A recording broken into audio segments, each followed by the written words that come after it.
अगर तेलंगाना में भारतीय जनता पार्टी की सरकार बनती है तो मित्रों, मैं आपसे कह सकता हूं, ओबीसी को यहां से वैसे ही भागना पड़ेगा जैसे हैदराबाद से निजाम को भागने के लिए मजबूर होना पड़ा। खामोश बैठो तुम, कोई नहीं सुनेगा तुम्हारी बात। है शरीयत की बात हो रही है। तुमको अगर अपने बाप के बारे में बात करना, बाहर निकलो यहां से।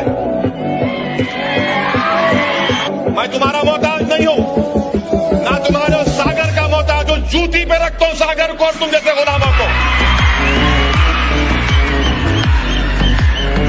जाके बोलो तुम्हारे बाप से, असदुद्दीन ओवैसी महाराष्ट्र के इलेक्शन में मुकाबला करेगा, शरद पवार से करेगा। अब खुलकर बोला जाएगा, अल्फाज को चाप कर नहीं कहा जाएगा। और सुन लो कांग्रेस पार्टी, अगर तुम ये समझते हो कि असदुद्दीन ओवैसी के आने से फिरका परस्ती बढ़ती है तो बाहर में जाए तुम्हारी फिरका परस्ती। मैं अपनी जूती पे रखता हूँ तुम्हारी बातों को। बहुत हो गया, तुम्हारी जरूरत नहीं है हमको। हमारी बर्बादी के राज, तुम्हारी दास्तानें तुम्हारे घर से शुरू होती है। 15 मिनट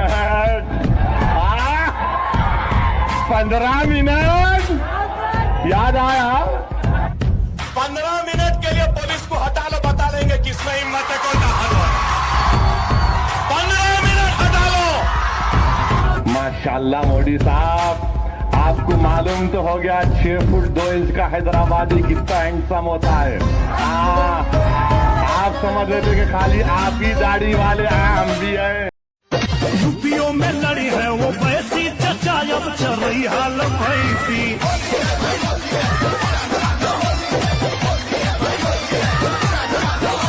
समीकरण का होई ऐसी तैसी, चचा अब हैदराबाद में नहीं, अब सारे हिंदुस्तान में होगा। अब असदुद्दीन ओवैसी का चर्चा सारे जहान में होगा।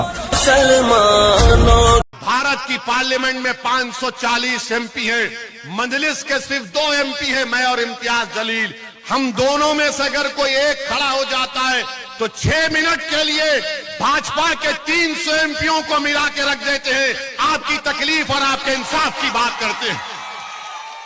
लीजिए 40 से 50 सांसदों वाली पार्टी वो बोलती है तो रिएक्शन नहीं आता है, लेकिन असदुद्दीन ओवैसी बोलते हैं तो रिएक्शन आता है सरकार का।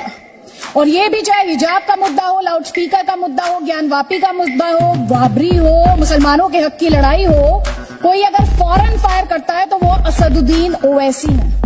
और इसीलिए हमने इस सेशन को ही नाम दिया है भाईजान फ्लावर नहीं फायर है, और असदुद्दीन साहब हमारे साथ हैं। मैं उन लोगों से कहना चाह रहा हूं जो मुझे धमकियां दे रहे हैं, एक बात याद रखो, मैं कोई मुर्गी का बच्चा नहीं हूं।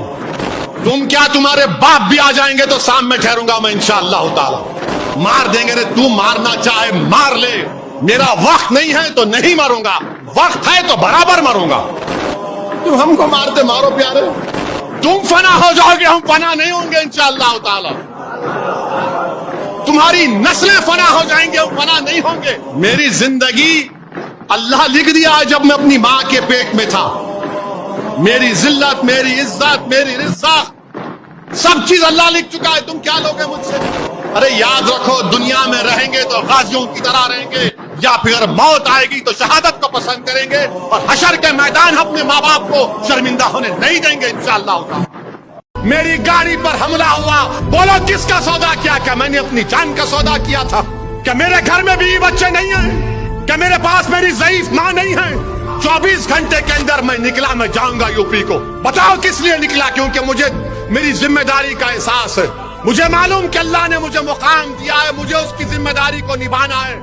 मैं जो लड़ाई लड़ रहा हूं उत्तर प्रदेश में, बिहार में, झारखंड में, मगरबी बंगाल में, ये आने वाले कल के लिए लड़ रहा हूं। मैं जानता हूं कि मेरी जिंदगी में शायद ना मिले, मगर कम से कम मैं जमीन, उस सख्त जमीन को नरम करके छोड़ दूं।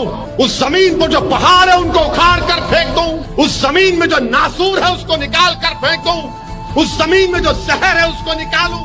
उस जमीन में जो सांप है उसको हटाओ, ताकि मेरे बाद जो नस्ल आएगी वो फसल उगाएगी उस पर इंशाअल्लाह ताला।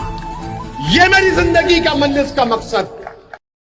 जर्ब लगता है ना तो ये नहीं देखता कि ये बरेलवी है, ये नहीं देखता ये देवबंदी है, ये नहीं देखता ये अहले हदीसी है, ये नहीं देखता कि ये अहले सुन्नतुल जमात का है, देखता यही है कि ये मुसलमान है।